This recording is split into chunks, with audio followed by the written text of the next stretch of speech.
Konsep Muhammad itu dengan Ahmad. Kalau Nur Muhammad itu disebut Ahmad. Kalau Muhammad secara utuh itulah badan. Saya bilang begini, orang Bulukumba masih pakai songkolo 4 macam. Sokopatan rupa kan, hitam, kuning, putih, merah. Apa maknanya? Merah itu simbol api, kuning itu simbol angin, hitam itu simbol tanah, putih itu simbol air. Kenapa 4 unsur ini?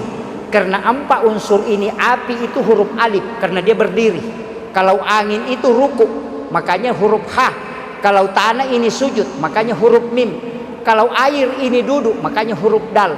Alif, H, mim, dal. Tulisannya Ahmad. Siapa itu Ahmad? Itulah Nur Muhammad.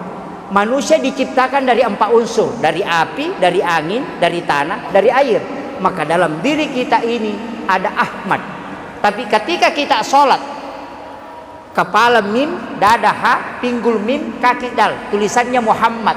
Jadi badan ini tulisannya Muhammad, tapi kalau dia sholat adalah Ahmad. Itulah maknanya pasidiwi nurna sibawa nabitta.